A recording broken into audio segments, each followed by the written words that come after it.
বিসমিল্লাহির রহমানির রহিম। আসসালামু আলাইকুম। এইচএস ম্যাথ ক্লাসে তোমাদের সকলকে স্বাগত। আমরা ক্লাস 12-এর রৈখিক প্রোগ্রাম বিধি এই চ্যাপ্টারের অঙ্কগুলো নিয়ে আলোচনা করছিলাম। তো আজকে দেখো আমি তোমাদের দীর্ঘ 2-এর অঙ্কটা করাবো। দীর্ঘ 2-এর অঙ্ক এখানে কি দেওয়া আছে দেখো, যে একটি সংস্থায় কম করে 150 কেজি ওজনের একটি দ্রব্য উৎপাদন করতে এ ও বি দুই প্রকার কাঁচামাল মেশাতে হবে। 1 একক কাঁচামাল এ এর ওজন 5 কেজি এবং বি এর ওজন 10 কেজি। 1 একক এ ও বি কাঁচামালের মূল্য যথাক্রমে 2 টাকা ও 8 টাকা। দ্রব্যটি তৈরি করতে 20 এককের বেশি এ কাঁচামাল লাগবে না এবং কমপক্ষে 14 একক বি কাঁচামাল ব্যবহার করতে হবে। কি পরিমাণে এ ও বি কাঁচামাল দুটি মিশ্রিত করলে 1 একক উৎপাদিত দ্রব্যটি পাওয়া যাবে এবং দামও সবচেয়ে কম হবে। উপরোক্ত সমস্যাটিকে একটি রৈখিক প্রোগ্রাম বিধির সমস্যা রূপে প্রকাশ করো এবং লেখচিত্রের সাহায্যে সমাধান করো। তো এখানে তোমাদের কি করতে হবে না, রৈখিক প্রোগ্রাম বিধিটার যেটা সমস্যা সেটাও তোমাদেরকে করতে হবে এবং সেই সঙ্গে দেখো বলা আছে যে লেখচিত্রের সাহায্যে সমাধান করতে হবে। অর্থাৎ তোমরা এখানে যে ডিসিশন ভেরিয়েবল যদি এক্স আর ওয়াই যেগুলো ধরবে সেখানে তোমাদেরকে লেখচিত্রের সাহায্যে সমাধান করে এক্স আর ওয়াই এর মানটা বের করতে হবে। তো এখানে দেখো শুরুতে কি বলেছে যে 150 কেজি ওজনের একটি দ্রব্য উৎপন্ন করতে হবে, যার জন্য আমাদের কি দরকার, এ আর বি এই দু ধরনের কাঁচামালের মানে এই দুই প্রকার কাঁচামাল মিশিয়ে এই 150 কেজি ওজনের দ্রব্যটা উৎপন্ন করা হয়। তো 1 কেজি মানে 1 একক কাঁচামাল এর ওজন হচ্ছে 5 কেজি আর বি এর ওজন হচ্ছে 10 কেজি। তো আমরা এখানে শুরুতে কি ধরবো বলো তো, না এই যে এখানে বলা আছে দেখো, এই যে শেষ লাইনের এখানটা বলা আছে দেখো যে কি পরিমাণে এ ও বি কাঁচামাল দুটি মিশ্রিত করলে 1 একক উৎপাদিত দ্রব্যটি পাওয়া যাবে।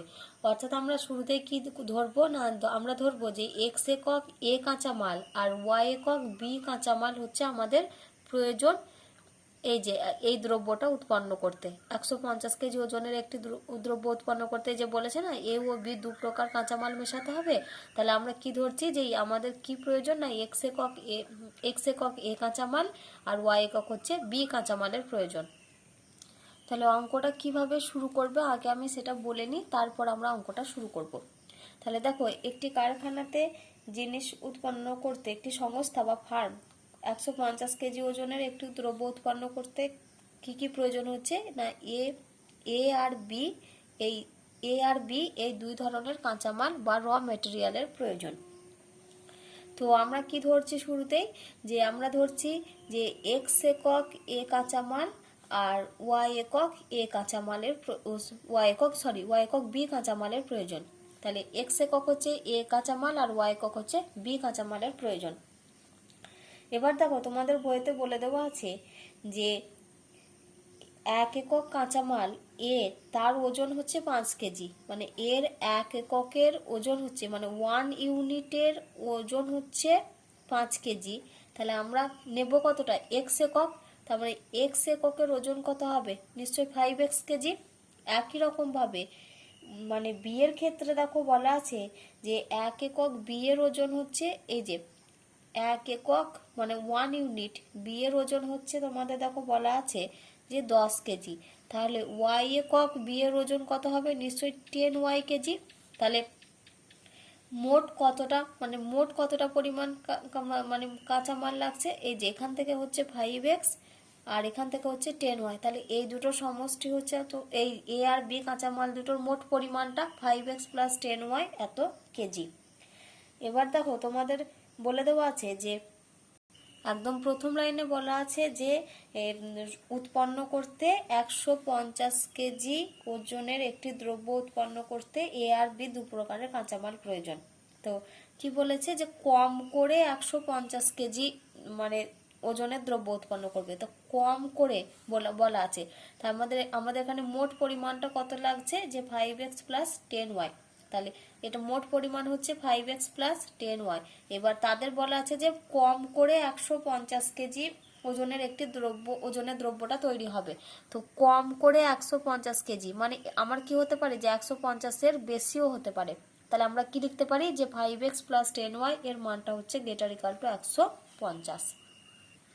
যখনই তোমাদের বইতে কোনো জায়গাতে দেখবে এই অঙ্কগুলো করার ক্ষেত্রে যদি তোমাদের কম করে বা কম পক্ষে এই ধরনের ওয়ার্ডগুলো ইউজ করা হয়, তাহলে সেক্ষেত্রে তোমরা কি জানবে যে সেক্ষেত্রে হবে তোমাদের এই যে গেটার ইকাল টু সাইন। এটা তোমরা মনে রাখবে যে যদি তোমাদের কম করে কম পক্ষে বলা থাকে, এই ওয়ার্ডটা যদি কোনো জায়গাতে বলা থাকে, তাহলে সেক্ষেত্রে আমরা সবসময় কি ইউজ করব, গেটার ইকাল টু। মানে কম করে মানে কি, ওর থেকে আমাদের যেটা বলা থাকে সেটাই হচ্ছে সব থেকে কম, কিন্তু তার বেশিও হতে পারে, সেই জন্য আমাদেরকে গেটার ইকাল টু সাইনটা ব্যবহার করতে হয়। এখানে যেমন বলা আছে কম করে 150 এককের প্রয়োজন, তার মানে কি আমাদের 150 এককের বেশিও প্রয়োজন হতে পারে। তাই সেই জন্য মানে তার থেকে যতটা দরকার তার থেকে সব থেকে কম হচ্ছে 150, কিন্তু তার বেশিও হতে পারে, সেই জন্য এটা আমরা কি দিই, গেটার ইকাল টু সাইন দিই। অর্থাৎ সেই জন্য আমি এখানে লিখলাম যে 5x + 10y এটা হচ্ছে গেটার ইকাল টু 150। আর দেখো তোমাদের বইতে বলে দেওয়া আছে যে দ্রব্যটি তৈরি করতে 20 এককের বেশি কাঁচামাল লাগবে না। কি বলা আছে, 20 এককের বেশি কথাটা বলা আছে, তার মানে 20 এককের বেশি বলা আছে, অর্থাৎ হচ্ছে এখানে সর্বোচ্চ আমাদের 20 এককই লাগবে, কিন্তু 20 এককের বেশি হলে চলবে না, কিন্তু 20 এককের কম হতে পারে। কিন্তু এতে দেখো উৎপন্ন করতে এটা কত আমরা ব্যবহার করব না, এক্স একক ব্যবহার। তো আমরা শুরুতে কি ধরেছিলাম যে এক্স একক হচ্ছে কাঁচামালের প্রয়োজন। আবার তোমাদের বইতে দেখো বলা আছে যে দ্রব্যটি তৈরি করতে 20 এককের বেশি কাঁচামাল লাগবে না। তো এর মানটা হচ্ছে আমাদের কত, এক্স একক, তার 20 এককের বেশি কাঁচামাল লাগবে না, মানে কি এক্সটা হচ্ছে আমাদের লেসার ইকাল টু 20, অর্থাৎ 20 এককের আর বেশিতে যাবে না, মানে 20 এককের কম হবে, সেজন্য হচ্ছে এক্স লেসার ইকাল টু 20।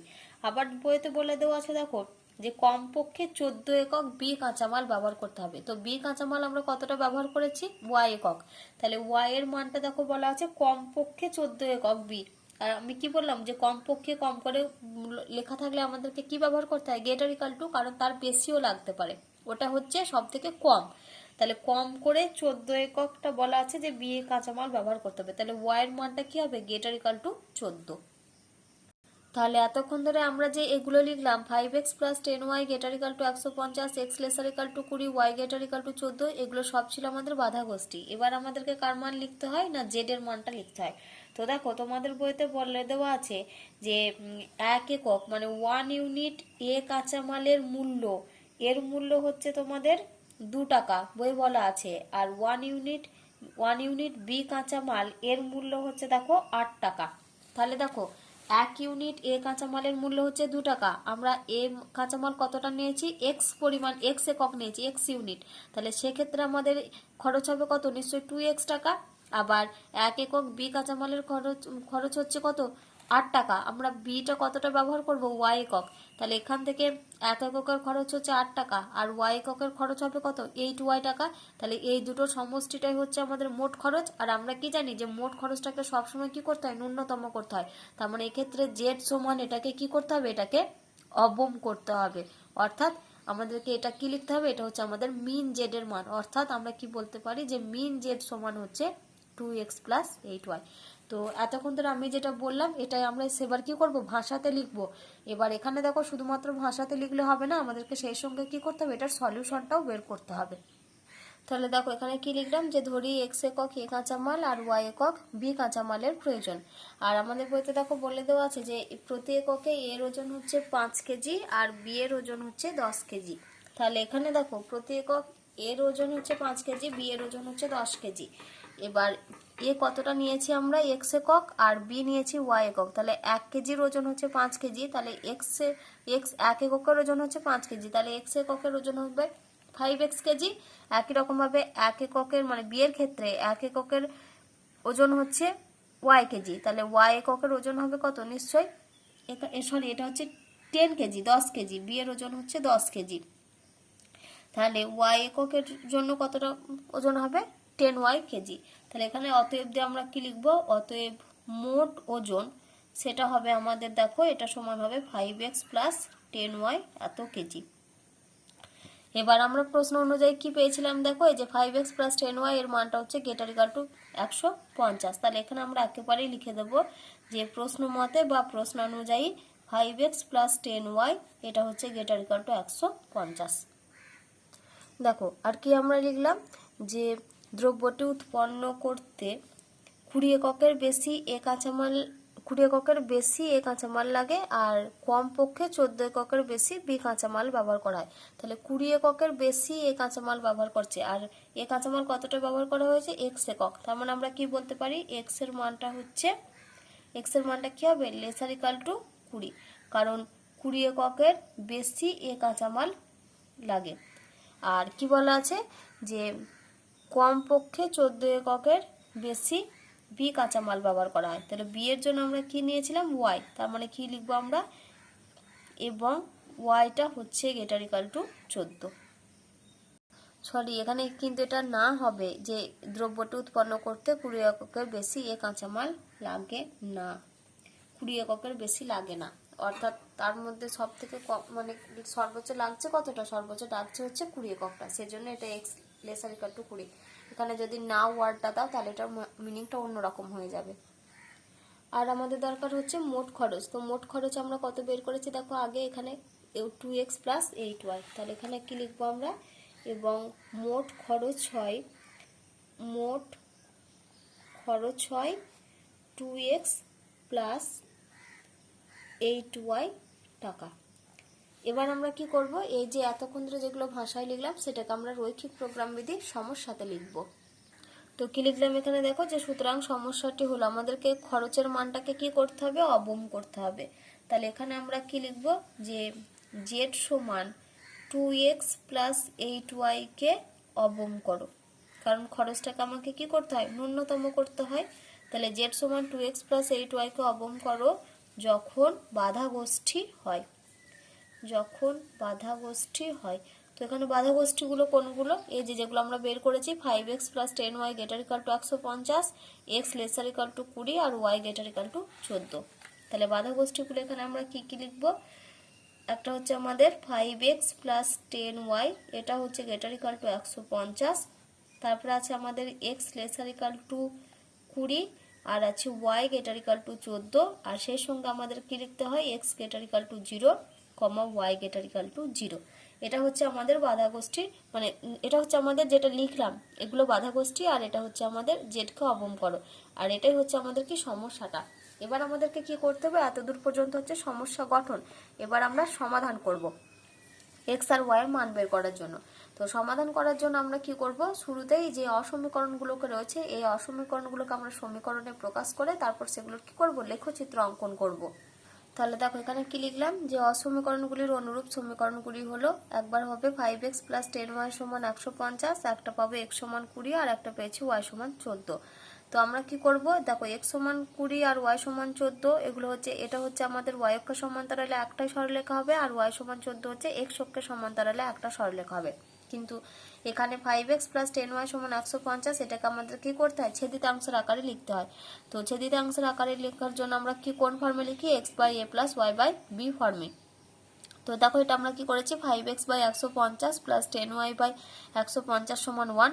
তো সেখান থেকে আমরা পেয়েছি দেখো x by 30 plus y by 15 সমান হচ্ছে 1। তো এটা আমরা কি বলতে পারি? যে x অক্ষকে 30,0 বিন্দুতে আর y অক্ষকে 0,15 বিন্দুতে ছেদ করবে। তো এখন আমরা কি করব? আমরা লেখচিত্রতে এগুলো সরলরেখাগুলো টানবো। তো এটা দেখো হচ্ছে, এটা হচ্ছে আমাদের এক্স অ্যাক্সিস আর এটা হচ্ছে আমরা ওয়াই অ্যাক্সিস আগে টেনে নিয়েছি। তো এটা দেখো এক্স অক্ষকে কত বিন্দুতে ছেদ করছে? 30,0 বিন্দুতে। তো মোটামুটি ধরো এখানে যদি 10 ধরি, এখানে 15, এটা 10, 15, 20, 25 এরকম জায়গাতে ধরো আমাদের 30 আসবে। তো এই বিন্দুটা হচ্ছে আমাদের কত না 30,0, এই বিন্দুটার আমরা স্থানাঙ্ক ধরলাম। তারপরে দেখো ওয়াই অক্ষকে হচ্ছে 0,15 বিন্দুতে। তাহলে মোটামুটি অ্যাপ্রক্সিমেটে ধরো 5, 10, 15 করে ধরো এরকম একটা জায়গাতে আমরা পাচ্ছি। এরকম জায়গাতে হবে আমাদের কত? 0,15। তোমরা একটু গ্যাপগুলো একটু মানে ঠিক করে করে নিয়ে করবে। তো এই যে 0,15 আর 30,0 এই দুটো বিন্দু সংযোজকারী সরলরেখাই হচ্ছে কোনটা না 5x প্লাস 10y সমান 150। তো শুরুতে আমরা কি করব? আগে এই সরলরেখাটা টেনে নেব। তাহলে এই দুটো বিন্দুকে যোগ করে যেটা সরলরেখাটা আমরা পাবো সেটাই হচ্ছে আমাদের 5x প্লাস 10y সমান 150, এই সরলরেখাটা। তো এই যে 0,15 এই বিন্দুটার নাম দিচ্ছি আমরা বি বিন্দু, আর 30,0 এই বিন্দুটার নাম দিচ্ছি আমরা এ বিন্দু। তারপরে দেখো আমাদের কত রয়েছে, x সমান 20। তাহলে ধরো এখানটা যদি 30 হয়, তার মানে এটা 10, 15 এরকম জায়গাতে ধরো আমাদের আসবে, এরকম জায়গাতে x সমান 20 আসবে। তাহলে এই বরাবর আমরা সরলরেখা টেনে দিই। তাহলে এটা হচ্ছে আমাদের x সমান 20 সরলরেখাটা, আমরা এই বিন্দুটা নিয়েছি। তাহলে এটা হচ্ছে আমাদের x সমান 20 সরলরেখাটা। তাহলে এই বিন্দুটার স্থানাঙ্ক হবে কত, এই বিন্দুটার স্থানাঙ্ক হবে আমাদের 20,0। এই বিন্দুটার ধরো আমরা নাম দিলাম সি বিন্দু। তাহলে সি বিন্দুর স্থানাঙ্ক হচ্ছে 20,0। এরপরে আসি y সমান 14।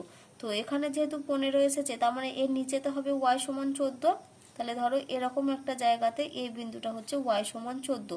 তাহলে এই সরলরেখাটা আমরা টানি, এটা হচ্ছে আমাদের y সমান 14 সরলরেখা। তো বিন্দুটার স্থানাঙ্ক আমরা ধরো এখানটাতে এটা সি দিয়েছি, এটার আমরা নাম দিলাম ডি। তাহলে ডি এর স্থানাঙ্ক কত হচ্ছে, ডি এর স্থানাঙ্ক হচ্ছে আমাদের 0,14। আর এটা সরলরেখাটা হচ্ছে আমাদের y সমান 14। এবার আমরা দেখব আমাদের তীর চিহ্ন কোন দিকে পড়বে, কারণ আমাদের কি করতে হয় যে অসমীকরণগুলোর সমাধান অঞ্চল বের করতে হয়। তো শুরুতেই যখন আমাদের ছিল সেটা হচ্ছে আমাদের 5x প্লাস 10y, এটা ছিল আমাদের গ্রেটার ইকুয়াল টু 150। তো আমরা 0,0-তে চেক করব। তাহলে 0,0-তে যদি চেক করি, তাহলে 5 ইন্টু 0 মানে হচ্ছে 0, আর 10 ইন্টু 0 মানে হচ্ছে 0। তাহলে 0 প্লাস 0 গ্রেটার ইকুয়াল টু 150। তাহলে 0 গ্রেটার ইকুয়াল টু 150।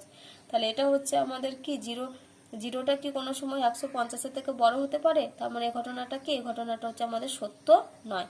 তাহলে সত্য না হওয়ার জন্য ঘটনা তীর চিহ্ন কি হবে না, আমরা যেহেতু এটা 0,0 পয়েন্টে চেক করছি, তাহলে 0,0 পয়েন্টের বাইরের দিকে হবে তীর চিহ্ন। তো আমাদের সরলরেখা ছিল এটা, এই যে এটা ছিল আমাদের 5x প্লাস 10y সমান 150 সরলরেখা। এবার তীর চিহ্ন হবে কোন দিকে, আমাদের এই যে এটা মূল বিন্দু তার বাইরের দিকে মানে অপোজিটে। তাহলে আমি এই যে এই বরাবর তীর চিহ্ন হবে, তাহলে এখানে একটা দেখিয়ে দিলাম আর এই যে এই প্রান্তে একটা দেখিয়ে দিলাম, এটা হচ্ছে আমাদের তীর চিহ্ন। তারপরে কত রয়েছে দেখো, x লেসার ইকাল টু 20 মানে 20 সমান অথবা ছোট। তাহলে x সমান 20 হচ্ছে এই সরলরেখাটা, তাহলে তার সমান অথবা ছোট মানে কোন অঞ্চলটা পড়বে, নিশ্চয়ই এই দিকটা পড়বে, কারণ এই দিকটা পড়ে গেলে কি হবে, 20 বেশি পড়ে যাবে। তাহলে 20 ছোট মানে এই দিকের অঞ্চলটা পড়বে, তাহলে এই দিকের অঞ্চলটা মানে, আর যেহেতু লেসার ইকুয়াল আছে, যে লেস আর ইকুয়াল, সেই জন্য আমরা কি করব, এই রেখাটাকে টাচ করে তীর চিহ্নটা দেব। তাহলে এই রকম হচ্ছে তীর চিহ্ন। একই রকমভাবে এটার এই প্রান্তে একটা দিয়েছি আর উপরের প্রান্তে একটা দিয়ে দিই তীর চিহ্ন। এবারে আসি ওয়াইটা কীরকম রয়েছে, গ্রেটার ইকাল টু 4। তার মানে এটা হচ্ছে ওয়াই সমান 14 সরলরেখাটা। গ্রেটার ইকাল টু 4 মানে কি, 14 বেশি। তাহলে 14 বেশি মানে উপরের দিকে যাবে, কারণ 14 তারপরে তো 15 তারপরে 16 এরকম ঘরগুলো আছে। তার মানে গ্রেটার ইকাল টু 4 মানে উপরের দিকে যাবে। তাহলে যেহেতু এখানে গ্রেটারের সঙ্গে ইকুয়াল সাইন রয়েছে, সেই জন্য ওয়াই সমান 14 সরলরেখাটাকে টাচ করে তীর চিহ্নটা দিতে হবে, অর্থাৎ এইরকম বরাবর আমাদের তীর চিহ্ন হবে। দু প্রান্তে দুটো দেখিয়ে দিলাম। আর সেই সঙ্গে কি থাকে, x গ্রেটার ইকাল টু 0 আর y গ্রেটার ইকাল টু 0। তো x গ্রেটার ইকাল টু 0 মানে হচ্ছে আমাদের যে এই যে y অক্ষটাকে রয়েছে, এই y অক্ষকে টাচ করে তীর চিহ্ন দেখাতে হয়। আর y গ্রেটার ইকাল টু 0 মানে x অক্ষকে টাচ করে তীর চিহ্নটা আমাদের কোন দিকে হবে, উপরের দিকে হবে, কারণ দুটোই গ্রেটার ইকাল টু 0 মানে তাদের অবস্থান হচ্ছে আমাদের এই যে এখানে ফার্স্ট কোয়াড্রেন্টে।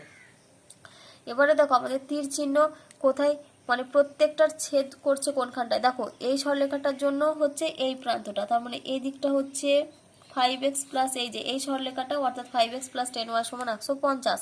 তারপরে এটা হচ্ছে আমাদের y সমান 14 সরলরেখাটা, তাহলে y সমান 14 সরলরেখাটার জন্য উপরের দিকে, তাহলে এর তীর চিহ্ন হচ্ছে এই বরাবর। এবার আছে এই সরলরেখাটা x সমান 20, তার চিহ্ন তীর চিহ্ন দেখো এই দিক বরাবর, তার মানে এটা হচ্ছে এইটা। তার মানে আমাদের অঞ্চল হচ্ছে এইখানের পোর্শনটা, এই যে এটাই হচ্ছে আমাদের অঞ্চল। তো এই অঞ্চলটা আমাদেরকে দেখো একটা কিন্তু বদ্ধ অঞ্চল নয়, এটা হচ্ছে আমাদের আনবাউন্ডেড একটা রিজিয়ন। তাহলে এখানে দেখো ছেদ করছে কোন কোন পয়েন্টে, এই যে এই একটা পয়েন্ট পাচ্ছি, অঞ্চলটা পাচ্ছি কোথা থেকে, এই যে এখানে একটা বি পয়েন্ট পেয়েছি, এখানে এই পয়েন্টটা পেয়েছি, আর এখানে আমরা এই একটা পয়েন্ট পাবো। তাহলে এই পয়েন্টটার আমি নাম দিচ্ছি এফ, আর এই পয়েন্টটার নাম দিচ্ছি আমি কিউ। তাহলে এখন আমাদেরকে কি বের করতে হবে, এফ আর কিউ বিন্দুর স্থানাঙ্ক বের করতে হবে। তাহলে এফ আর কিউ বিন্দুর স্থানাঙ্ক বের করার জন্য আমি কি করব, আমাদেরকে দেখতে হবে যে কোন কোন সরলরেখা দুটো ছেদ বিন্দু হচ্ছে এফ আর কিউ বিন্দু। তাহলে এফ বিন্দু হচ্ছে এইটা, তাহলে এফ বিন্দু হচ্ছে এটা, মানে এটা কোন সরলরেখা, এটা হচ্ছে আমাদের x সমান, সরি এটা হচ্ছে আমাদের y সমান 14, আর এটা হচ্ছে আমাদের কত, x সমান 20। তাহলে এটার স্থানাঙ্ক কত হবে আমাদের, এখানে x এর মান দেখো এই যে 20 আর y এর মান হচ্ছে 14, তাহলে বিন্দুর স্থানাঙ্ক হবে আমাদের কত, 20,14। আর কিউ বিন্দু এই যে আমাদের এই বড় সরলরেখাটা অর্থাৎ 5x + 10y সমান 150, আর কিউ এই যে এই সরলরেখাটা এটা কত, এটা হচ্ছে আমাদের y সমান 14, তাহলে কিউ বিন্দুটা হচ্ছে আমাদের 5x + 10y সমান 150 আর হচ্ছে y সমান 14, এই দুটো সরলরেখার ছেদ বিন্দু। তাহলে আমরা y এর জায়গায় এখানে 14 মানটা বসিয়ে দিই, তাহলে 5x + 10 × 14 সমান হচ্ছে 150, তাহলে দ্যাট ইজ 5x সমান হবে 150 - 140, তাহলে ইমপ্লাইজ দ্যাট x সমান হচ্ছে, এটা হচ্ছে 4 আর 5 1 5 10/5 মানে হচ্ছে 2। তাহলে এখানে x এর মান হচ্ছে 2, y এর মান হচ্ছে 14, তাহলে এই যে কিউ বিন্দুটার স্থানাঙ্ক আমরা কত পেলাম, 2,14। তাহলে অঞ্চল গঠিত হয়েছে আমাদের বি, কিউ আর এফ। এটা কি রিজিয়ন, এটা হচ্ছে আমাদের একটা আনবাউন্ডেড রিজিয়ন, যেটা গঠন হয়েছে বি, কিউ আর এফ। এগুলো এই বি, কিউ, এফ গুলো হচ্ছে আমাদের প্রান্তিক বিন্দু। আমাদেরকে কি বের করতে হবে, এই প্রান্তিক বিন্দুগুলোকে মানে বিন্দুগুলোর স্থানাঙ্কগুলো নিয়ে আমাদেরকে কি বের করতে হয়, যে জেড এর মানটা বের করতে হবে। তাহলে দেখো এখানে আমরা কি লিখলাম, যে সরলরেখা 3টি লেখচিত্র অঙ্কন করা হলো ও সমীকরণগুলির সমাধান অঞ্চল চিহ্নিত করা হলো, যে অঞ্চলটি কি সীমাবদ্ধ নয়। তো আমাদেরকে এখন কি করতে হবে, যে জেড এর ভ্যালুগুলো বের করতে হবে। এই যে 2x + 5y, আমাদের সেখান থেকে দেখতে হবে যে জেড এর কোন মানটা আমাদের অবম আছে। তো প্রান্তিক বিন্দুগুলো আমাদের কত কত লিখেছিলাম দেখো এখানে, এই যে বি, কিউ আর এফ। এবার বি এর স্থানাঙ্ক হচ্ছে 0,15, কিউ হচ্ছে 2,14 আর এফ হচ্ছে 20,14। তো আমরা এখানে কি করব, মানগুলো বসাই। বি এর স্থানাঙ্ক আমরা এখানে পাশে লিখি, এটা হচ্ছে আমাদের 0,15, এফ বিন্দুর স্থানাঙ্ক হচ্ছে আমাদের 20,14 আর কিউ বিন্দুর স্থানাঙ্ক হচ্ছে আমাদের 2,14। তাহলে আমরা জেড এর মানগুলো বের করি এবার।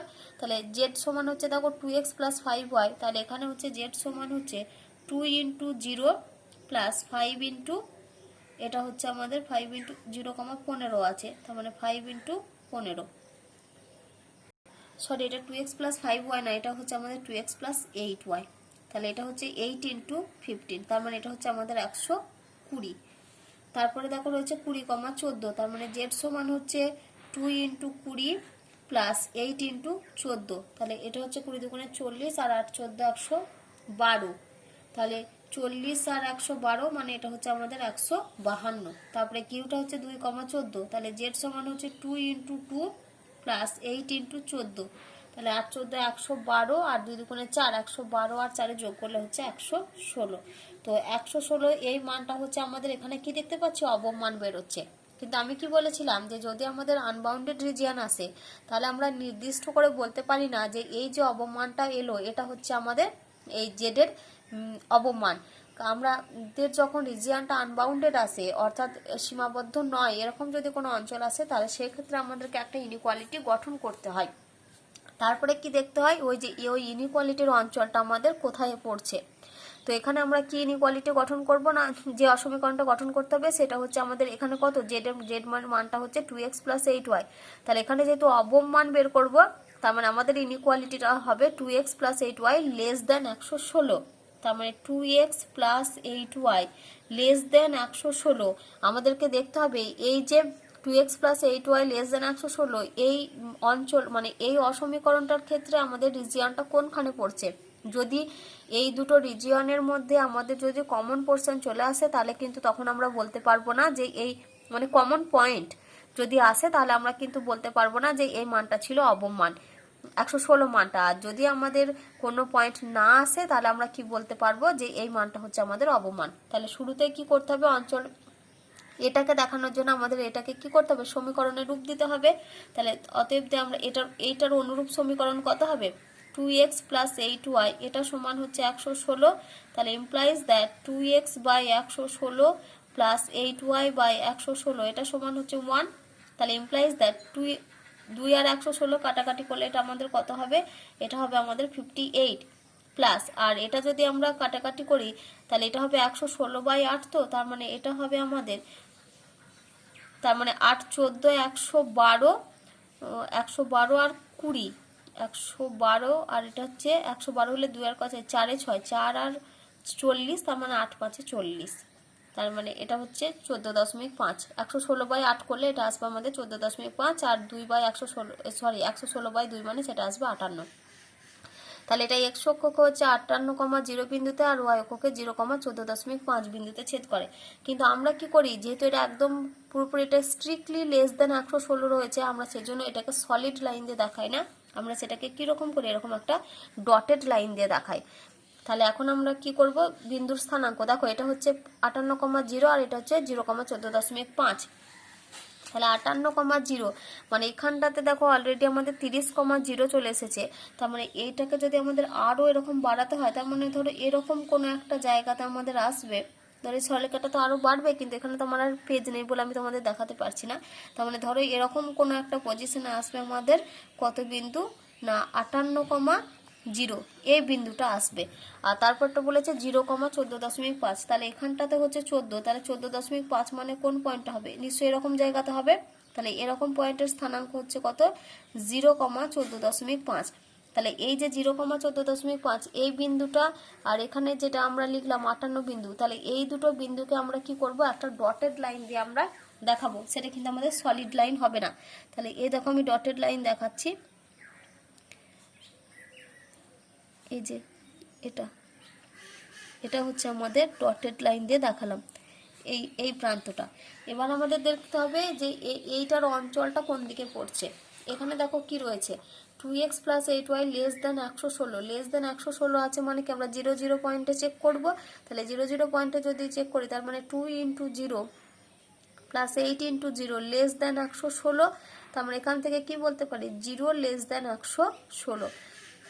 এবার জিরোটা কি কোনো সময় 116 থেকে ছোট হয়, জিরোটা কিন্তু 116-র মধ্যে ছোট, 16 থেকে ছোট হয় না। তার মানে ঘটনাটা কি, ঘটনাটা হচ্ছে আমাদের মিথ্যা ঘটনা। মিথ্যা ঘটনার জন্য আমাদের কি হবে, অঞ্চলটা হবে আমাদের বাইরের দিকে। অর্থাৎ দেখো এটা হচ্ছে আমাদের ডটেড লাইন, এর অঞ্চলটা পড়ছে হচ্ছে আমাদের এই দিক বরাবর, কিন্তু দেখো এই দিক বরাবর পড়লেও এখানে তো আমরা এরকম বরাবর টেনেছি, কিন্তু যেহেতু এখানটা ডটেড লাইন আর এটা হচ্ছে আমাদের সলিড লাইন, সেই জন্য আমরা কি পাবো, যেহেতু ডটেড লাইন এটা, সেই জন্য আমরা এই দুটো অঞ্চলের মধ্যে দেখো কোনো কমন বিন্দু পাবো না। তাহলে আমরা কি বলতে পারি, যে এই অঙ্কটার ক্ষেত্রে যে কিউ এর যেটা মান ছিল 2,14, মানে কিউ বিন্দুর স্থানাঙ্ক যেটা ছিল 2,14, যেখানে জেড এর মানটা বেরিয়েছিল আমাদের 116, এটাই হচ্ছে আমাদের অবমান।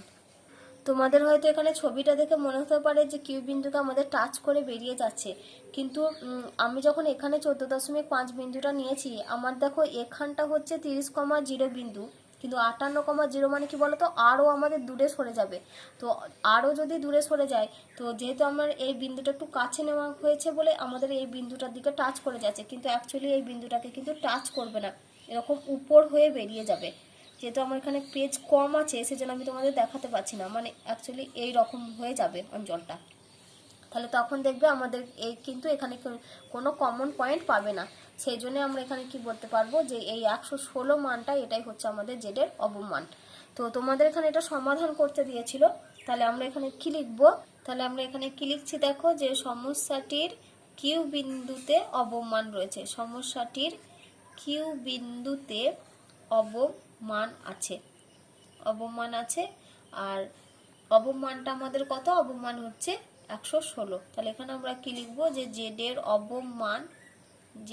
অবমান, বা এটাকে আমরা কি দিয়ে লিখতে পারি, জেড, এইখানে আমাদের লিখতে হয় মিন, জেড মিন, এটা সমান আমাদের কত বেরোবে, 116।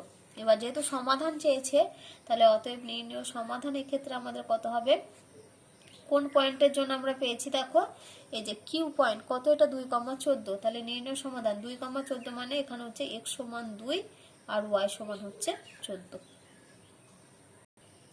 তাহলে এই অঙ্কটার ক্ষেত্রে আমাদের এই যে 2,14 এটাই হচ্ছে আমাদের সমাধান।